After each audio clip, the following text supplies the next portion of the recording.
नमस्कार, मी तेज बोरगरे. मॅक्स महाराष्ट्राच्या विशेष बुलेटिनमध्ये आपलं स्वागत. बुलेटिनच्या तत्पूर्वी आपण देशाची आणि राज्याची आकडेवारी पाहणार आहोत. देशाची एकूण आकडेवारी आहे 29,974 आणि राज्याची आकडेवारी 8,590 वर गेलेली आहे. यानंतर आपण केंद्रीय आरोग्य मंत्रालयाची पत्रकार परिषद पाहणार आहोत आणि त्यानंतर सविस्तर बुलेटिनला आपण सुरुवात करणार आहोत. देशात 1,594 नवे कोरोना रुग्ण, एकूण संख्या 30,000 एकाच दिवसात 51 मृत्यू. देशात गेल्या 24 तासात कोरोनाचे 1,594 रुग्ण पॉझिटिव्ह आढळले आहेत. त्यामुळे देशातील कोरोना रुग्णांची संख्या 29,974 एवढी झाली आहे. आत्तापर्यंत कोरोनामुळे 937 रुग्णांचा मृत्यू झालेला आहे, तर गेल्या 24 तासात कोरोनामुळे 51 रुग्णांचा मृत्यू झाला आहे. भारतात आत्तापर्यंत कोविडचे 29,974 रुग्ण आहेत. रुग्णालयात उपचार घेत असलेल्या सक्रिय रुग्णांची संख्या 21,732 आहे, तर गेल्या 24 तासात 1,543 नवे रुग्ण तर 784 रुग्ण बरे देखील झाले आहेत. आत्तापर्यंत 6,868 रुग्ण बरे झाले आहेत. रुग्ण बरे होण्याचा दर 23.3% आहे. उत्तर प्रदेशातील साधूंच्या हत्येनंतर राजकीय पडसाद. उत्तर प्रदेशातील 2 साधूंच्या हत्या प्रकरण समोर आल्यानंतर राजकीय वर्तुळातून ही प्रतिक्रिया समोर येत आहे. काँग्रेस महासचिव प्रियंका गांधी, समाजवादी पक्षाचे अध्यक्ष अखिलेश यादव, शिवसेनेचे खासदार संजय राऊत यांनी या घटनेचं राजकारण न करण्याचं आवाहन केलंय. येत्या 31 मे पासून देशात दररोज 1 लाख कोरोना चाचण्या करणार केंद्रीय आरोग्य मंत्री डॉक्टर हर्षवर्धन यांची माहिती. और अगर हम देखें कि जो हमारे केस एक्टिव मेडिकल सुपरविजन में हैं तो उनकी संख्या 21,632 है. अब तक पिछले 24 घंटे में 684 patients have been found cured, जिससे कि हमारा टोटल लोग जो क्योर हुए हैं वह संख्या 6,868 हो चुकी है. इससे हमारा रिकवरी रेट करीब 23.3% इस टाइम में समय हो गया है, जो कि एक बहुत ही प्रोग्रेसिव इंक्रीज है. मैं आप लोगों की दृष्टि में लाना चाहूँगा. आज देश में 17 ऐसे जिले हैं जहां पर पहले केस आए थे, लेकिन पिछले 28 दिनों से कोई नया केस रिपोर्ट नहीं हुआ है. इन जिलों में एक जिले की बढ़ोतरी हुई है, जैसे कि कल बताया था हमने आपको, और एक जिला ड्रॉप हुआ है, यानी कि 2 जिले ऐड हुए हैं और एक जिला ड्रॉप हुआ है. जो जिले ऐड हुए हैं वह है कलिम्पोंग वेस्ट बंगाल में, वायनाड केरला में, और जो जिला जहां पर एक एडिशनल केस आया है वह है लखीसराय बिहार में. इसका सीधा तात्पर्य यही है कि हमें कांस्टेंट विजिल मेंटेन रखने की आवश्यकता है. किसी भी जिले में, किसी भी स्टेट में जब हम कार्य करें तो वहां पर किसी भी तरह की रिलैक्सेशन ना हो. आज माननीय स्वास्थ्य मंत्री जी ने वीडियो कॉन्फ्रेंस के द्वारा डिपार्टमेंट ऑफ बायोटेक्नोलॉजी और उनके 18 ऑटोनॉमस बॉडीज और साथ में उनसे संबंधित पीएसयूज के डायरेक्टर्स के साथ रिसर्च के बारे में समीक्षा की. उन्होंने मेक इन इंडिया के तहत antibody detection kits, real time PCR based detection kits और कोविड-19 के लिए वैक्सीन के डेवलपमेंट को फास्ट ट्रैक करने के लिए कहा. माननीय स्वास्थ्य मंत्री जी ने आज दिल्ली के लेफ्टिनेंट गवर्नर साहब, दिल्ली के स्वास्थ्य मंत्री, कॉरपोरेशन कमिश्नर्स, दिल्ली के सभी जिलों के डीएम्स और डीसीपीज, सेंट्रल और स्टेट के जितने हमारे हॉस्पिटल्स हैं उनके डायरेक्टर्स के साथ भी कोविड सर्वेलेंस के करंट स्टेटस का दिल्ली और आसपास के प्रांतों से संबंधित रिव्यू किया. स्वास्थ्य मंत्रालय ने वेरी माइल्ड या प्री सिम्टोमेटिक पेशेंट्स के लिए होम आइसोलेशन पर दिशा निर्देश जारी किए हैं. जिन पेशेंट्स के पास सेल्फ आइसोलेशन के लिए उनके रेजिडेंस पर रिक्विजिट फैसिलिटी है, उनके पास इस होम आइसोलेशन के लिए ऑप्शन होगा. ये प्रेजेंट गाइडलाइंस जो हमने इशू की हैं, यह गाइडलाइंस 7 अप्रैल को जो हमने इससे पहले सस्पेक्टेड और कंफर्म केसेस को मैनेज करने से संबंधित गाइडलाइन थी, उनके एडिशन में है. होम आइसोलेशन की ये जो गाइडलाइंस हैं, इसमें कुछ एलिजिबिलिटी कंडीशंस हैं, जैसे कि पेशेंट को सेल्फ आइसोलेशन पर एक अंडरटेकिंग को भरना होगा. मेडिकल ऑफिसर द्वारा व्यक्ति को क्लिनिकली या तो वेरी माइल्ड केस या प्री सिम्टोमेटिक केस डायग्नोज करना होगा. उन्हें मोबाइल पर आरोग्य सेतु एप्लीकेशन को डाउनलोड करते हुए उसको निरंतर उपयोग करना होगा. उनके पास सेल्फ आइसोलेशन के लिए और उनके फैमिली कॉन्टैक्ट्स को प्रॉपर क्वारंटाइन करने के लिए रिक्वायर्ड फैसिलिटी होनी चाहिए.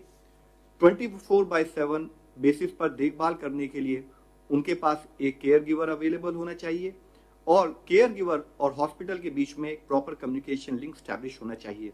केयर गिवर और उनके जितने भी क्लोज कॉन्टैक्ट हैं उनको हाइड्रोक्सिल क्लोरोक्विन प्रोफाइलैक्सिस के रूप में लेना होगा. पेशेंट अपनी हेल्थ को मॉनिटर करने के लिए एग्री करें और डिस्ट्रिक्ट सर्विलेंस ऑफिसर को अपने हेल्थ स्टेटस के बारे में रेगुलरली इन्फॉर्म करते रहें.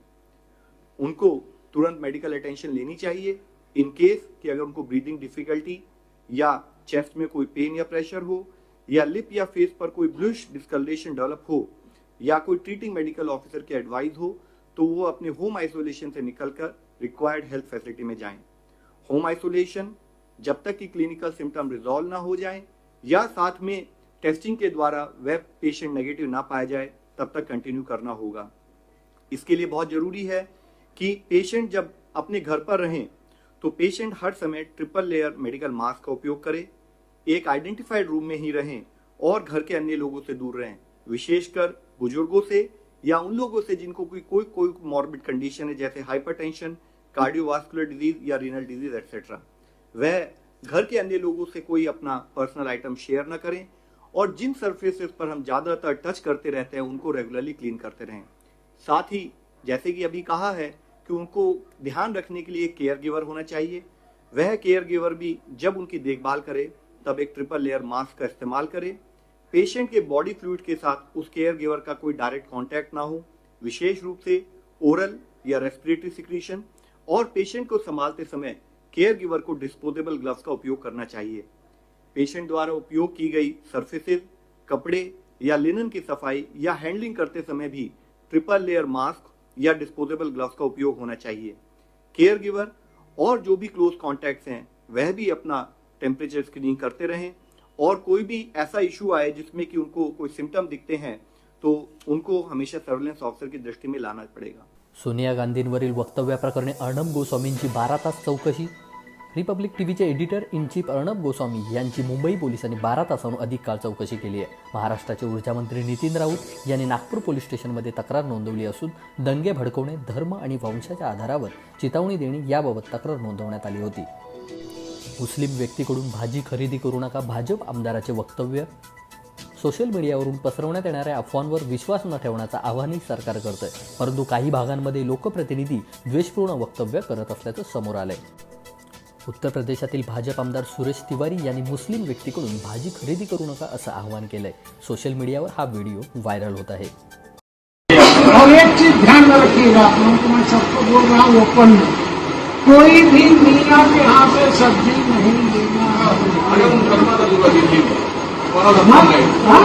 दिल्ली मुकदमा मैं सबको बोल रहा हूँ ओपन में, कोई भी मियाँ के यहाँ से सब्जी नहीं लेना। दिल्ली मुकदमा वांद्रे गर्दी प्रकरण विनय दुबेला जामीन मंजूर। 14 एप्रिल रोजी वांद्रे स्टेशन बाहेर हजारो लोकांची गर्दी झाली होती। आम्हाला घरी जायचं आहे, आमच्यासाठी विशेष ट्रेन जोडा अशी मागणी या सगळ्या जमावने केली होती। या प्रकरणी लोकांना व्हिडिओद्वारे जमवण्याचे आवाहन करणाऱ्या विनय दुबेला अटक करण्यात आली होती, मात्र त्याला आज जामीन मंजूर करण्यात आला आहे।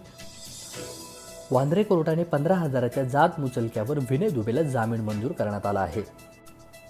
राज्यात अघोषित आणीबाणी सदृश्य आणि अभूतपूर्व परिस्थितीत देवेंद्र फडणवीस। माजी मुख्यमंत्री आणि विरोधी पक्षनेते देवेंद्र फडणवीस यांनी राज्य सरकारच्या कारभारावर टीका केली असून राज्यात अघोषित आणीबाणी सदृश्य आणि अभूतपूर्व परिस्थिती असल्याचं म्हटलं आहे। देवेंद्र फडणवीस यांनी राज्यपाल भगतसिंग कोश्यारी यांची भेट घेतली आहे, त्यावेळी त्यांनी राज्यपालांकडे एक पत्र सोपवलं आहे। भारतीय जनता पार्टीतर्फे माननीय आम्ही निवेदन दिलं आहे। एक प्रकारची अघोषित आणीबाणी आता लावण्यात आली आहे। विशेषतः माध्यमांच्या संदर्भात मोठ्या प्रमाणात दबाव तंत्राचा वापर चाललाय। पहिल्यांदा ज्या प्रकारे एबीपी माझाच्या वार्ताहराला अटक करण्यात आली, त्यानंतर टाइम्स नावच्या एका सिनियर एडिटरच्या नावाने त्यांना कारवाई करा म्हणून क्राईम ब्रँचला पत्र देण्यात आलं। काल ज्येष्ठ एडिटर अर्णब गोस्वामी यांना जवळजवळ 12 तास चौकशी करता बसवून ठेवण्यात आलं। अनेक मोठ्या गुन्हेगारांना देखील इतका वेळ हे सरकार बसवून ठेवत नाही, त्यांना फिरण्याकरता पासेस देते, मात्र एका वृत्तवाहिनीच्या एडिटरला 12 तास बसवून ठेवायचं आणि त्याची चौकशी करायची, अशा प्रकारे दबाव तंत्राचा एक वापर चाललेला आहे। एकीकडे वृत्तपत्र वाटण्याला परवानगी देण्यात येत नाही, सोशल मीडियावर सरकारच्या विरुद्ध एक शब्दही कोणी लिहिला तर पोलीस त्याला पकडतात आणि माफी मागायला लावतात। अभिव्यक्तीच्या स्वातंत्र्यावर पूर्णपणे बंदी आणण्याचं काम या ठिकाणी चाललेलं आहे आणि म्हणून अभिव्यक्तीचं स्वातंत्र्य जे आम्हाला डॉक्टर बाबासाहेब आंबेडकरांच्या संविधानाने दिलेलं आहे ते अबाधित राहावं अशी मागणी आम्ही या ठिकाणी माननीय राज्यपाल महोदयांना केली आहे आणि त्यांनी सरकारला तशा प्रकारचे निर्देश द्यावेत अशा प्रकारची मागणी देखील आम्ही केली. उपकरणे खरेदीची माहिती सार्वजनिक करण्याची काँग्रेसची मागणी. कोविड-19 विरोधातील लढाईसाठी सरकारकडून आवश्यक उपकरणं खरेदी केली जात आहेत. यामध्ये मोठ्या प्रमाणात नफेखोरी आणि अनागोंदी कारभार सुरू आहे. त्यामुळे सरकारने कोरोना विरोधातील लढ्यासाठी गेल्या महिन्याभरात ज्या उपकरणांची खरेदी केली आहे त्याची माहिती सार्वजनिक करावी अशी मागणी काँग्रेसचे प्रवक्ते मनीष तिवारी यांनी केली. कुठ्यात अडकलेल्या विद्यार्थ्यांना आणण्यासाठी 100 बस पाठवणार अनिल परब यांची माहिती. कोरोनाचा संसर्ग रोखण्यासाठी संपूर्ण देशात लॉकडाऊन घोषित करण्यात आला आहे. त्यामुळे सध्या देशात सामान्य नागरिकांना कुठेही येण्या जाण्यास प्रवास करण्यास बंदी आहे. त्यामुळे राज्यातील तब्बल 2000 विद्यार्थी हे राजस्थानमधील कोटा येथे अडकून पडले आहेत. राज्यात आज 522 नवे रुग्ण, 27 मृत्यू. कोरोनाबाधितांची संख्या 8590 वर पोहोचली आहे. जगभरात थैमान घालणाऱ्या जीवघेण्या कोरोना विषाणूचा प्रादुर्भाव देशभरासह राज्यात दिवसेंदिवस वाढतच आहे. आज राज्यात कोरोनाचे 522 नवे रुग्ण आढळले असून 27 जणांचा बळी गेला आहे. याचबरोबर आजच्या तारखेपर्यंत कोरोनाबाधितांची संख्या 8590 झाली आहे. तर 369 जणांचा कोरोनामुळे मृत्यू झाला आहे. मृत्यूदर 4.30% झाला आहे. महाराष्ट्र आरोग्य विभागाकडून ही माहिती देण्यात आली आहे. मालेगावात दिवसभरात तब्बल 48 नवे रुग्ण, कोरोनाबाधितांचा आकडा 171 वर. औरंगाबादमध्ये 24 तासात 42 रुग्ण कोरोना पॉझिटिव्ह. मुंबईत कोरोनाबाधितांची संख्या 5776 वर. रेड झोनमध्ये असलेल्या जिल्ह्यात लॉकडाऊन वाढवणार अनिल देशमुख यांची माहिती. बसताना धावणं सुरू करतात. त्याच्यात पुलअप्स आहे, वर्क एक आहे, लॉंग जम्प आहे. टेक्निकल इव्हेंट झाले नाही आहे. सगळ्यात फिजिकली जर क्लिअर झाले तर ते थेरॉटिकली होत नाही. शासनाच्या मार्फत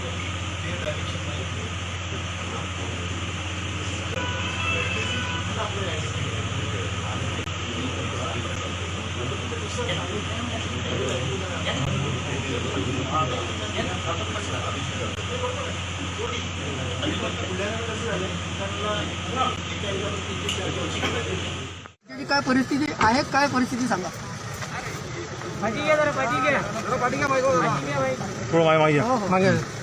असं आहे की संपूर्ण राज्यामध्ये अतिशय चांगल्या पद्धतीनं आमची पोलीस कर्मचारी, आमचे सर्व अधिकारी, डॉक्टर, नर्सेस, साफसफाई कर्मचारी आणि संपूर्ण यंत्रणा राज्य शासनाची अतिशय चांगल्या पद्धतीनं प्रत्येक शहरामध्ये, प्रत्येक गावामध्ये काम करते. आपल्या खामगावामध्ये सुद्धा आलो असताना अतिशय चांगल्या पद्धतीनं सर्व सहकार्य करतात. ही सुद्धा अतिशय आनंदाची गोष्ट आहे. सर्वांनी चांगल्या पद्धतीने सहकार्य करावं आणि सहकार्य केल्याशिवाय आपण या कोरोनाच्या लढाईमध्ये आपण टिकू शकणार नाही. त्यामुळे सर्वांनी सहकार्य करावं. 100% या लढाईमध्ये आपण टिकू. सर 3 तारखेनंतर लॉकडाऊनचे शिथिलता होईल का असं वाटतंय? 3 तारखेनंतर काही काही शहरामध्ये होऊ शकते. आणि जे शहरं, जे गावं ग्रीन झोनमध्ये आहे तिथे मोठ्या प्रमाणात शिथिलता येऊ शकते. पण जे गावं रेड झोनमध्ये आहे त्या ठिकाणी मला असं वाटतं की पुढे लॉकडाऊन आपल्याला वाढवावं लागेल. कोरोना संसर्गात गरोदर महिलांची तपासणी होणे आरोग्याच्या दृष्टीने महत्त्वाचे. तुकाराम मुंडे यांची माहिती. नागपूर शहरामध्ये आपले जे हॉटस्पॉट आहेत त्या ठिकाणी आपण कंटेनमेंट झोन डिक्लेअर केलेले आहेत आणि त्या कंटेनमेंटची कारवाई आपण आपल्या आरोग्य विभागामार्फत आरोग्याच्या पथकामार्फत करत आहोत. त्याचाच एक महत्त्वाचा भाग म्हणून त्या ठिकाणी जे हाय रिस्क पॉप्युलेशन आहे ते पण आपण सर्व शहरामध्ये आयडेंटिफाय केले, त्या ठिकाणी आयडेंटिफाय केलेलं आहे. आणि म्हणून त्या दृष्टिकोनातून एक पुढचं पाऊल प्रोएक्टिव्हली आम्ही उचलून असं करत आहोत की त्या ठिकाणी ज्या सर्व गरोदर स्त्रिया आहेत त्या सर्व स्त्रियांची, गरोदर स्त्रियांची तपासणी करणं गायनोकॉलॉजिस्ट मार्फत, मग त्यांचं ब्लड, युरिन किंवा व्हॅक्सिनेशन ह्या सर्व गोष्टी आम्ही त्याच ठिकाणी टीम पाठवून करणं चालू केलेलं आहे. आज मोमिनपूर आणि सतरंजीपुरा या ठिकाणी आपल्या टीम गेलेल्या आहेत. त्यांची तपासणी चालू आहे जेणेकरून त्यांच्या बाळाला, त्यांच्या आरोग्याला कोणत्याही प्रकारचा धोका निर्माण होणार नाही आणि त्यांचं स्वास्थ्य चांगलं राहील आणि बेबी पण चांगलं राहील हे आमचा उद्देश आहे त्या पाठीमागचा. हे करत असताना त्यांना कोरोनाची लागण झालेली असू नये अशी अपेक्षा करतो, परंतु ते होऊ नये या दृष्टीने प्रिकॉशन म्हणून त्यांचा सुद्धा कोरोनाचा आपण स्वॅब घेत आहोत आणि त्यांच्या पूर्ण तपासणी करून तो स्वॅब तपासणीसाठी पाठवता येणार आहे. म्हणून आपल्या प्रेग्नंट लेडीज एएनसी जे आहेत त्यांनी तिथं सहकार्य करायचं. त्यांची स्वतःची एएनसीच्या बाबतीत, प्रेग्नन्सीच्या बाबतीत तपासणी, व्हॅक्सिनेशन, मेडिकेशन आणि इतर तपासणी बरोबरच हा स्वॅब द्यायचा आहे.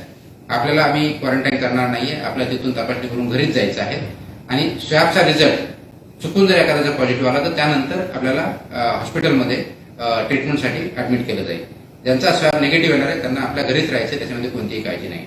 विनंती अशी आहे की या सर्व ठिकाणच्या आपल्या ज्या एएनसीज आहेत, प्रेग्नेंट लेडीज आहेत, त्यांनी तपासणीसाठी पुढे यावं आणि आपली तपासणी करावी, जेणेकरून आपण स्वतः आपलं बाळ, होणारं बाळ हे चांगलं स्वस्थ राहील आणि आपल्याला चुकूनही जर कुणाचा संपर्क झाला असेल, संसर्ग जर झाला असेल तो तपासला जाईल, जेणेकरून त्यापासून संभाव्य बाळाला होणारा धोका सुद्धा आपण ट्रीटमेंट करून टाळू शकतो.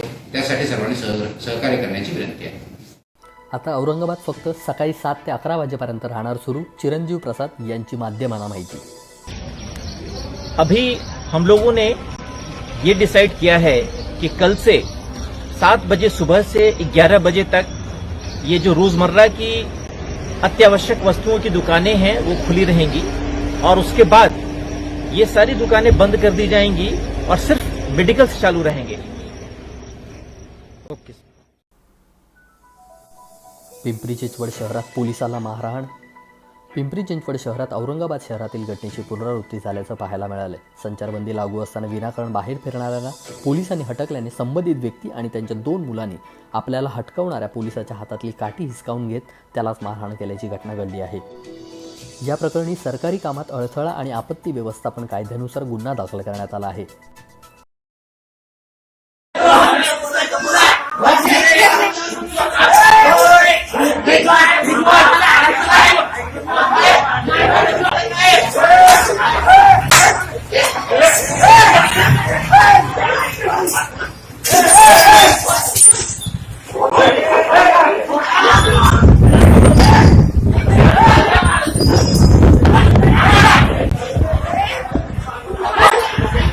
अमेरिकेत कोरोना रुग्णांवर उपचार करणाऱ्या डॉक्टरची आत्महत्या.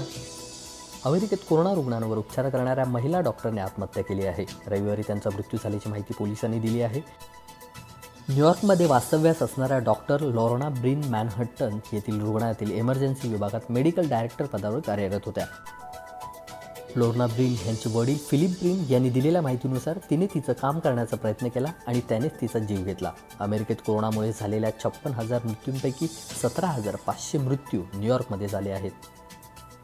चीनबद्दल डोनाल्ड ट्रम्प यांचं मोठं वक्तव्य, गांभीर्याने तपास सुरू. चीनचा फैलाव संपूर्ण जगभरात होण्यापासून चीन रोखू शकत होतं असं अमेरिकेचे राष्ट्राध्यक्ष डोनाल्ड ट्रम्प यांनी सोमवारी म्हटलंय. कोरोनासंबंधी आपल्या प्रशासनाकडून गांभीर्याने तपास सुरू असून नेमकं काय झालं याची माहिती मिळवली जात असल्याचंही डोनाल्ड ट्रम्प यांनी सांगितलं आहे. आम्ही अत्यंत गांभीर्याने तपास करत आहोत. आम्ही चीनवर खूप नाराज आहोत असं डोनाल्ड ट्रम्प यांनी म्हटलं आहे. व्हाईट हाऊसमधील पत्रकार परिषदेत ते बोलत होते. ह्यासह इतर घडामोडी आणि अपडेट पाहण्यासाठी तुम्ही मॅक्स मराठीची वेबसाईट, यूट्यूब, फेसबुक, ट्विटरला नक्की भेट द्या. धन्यवाद.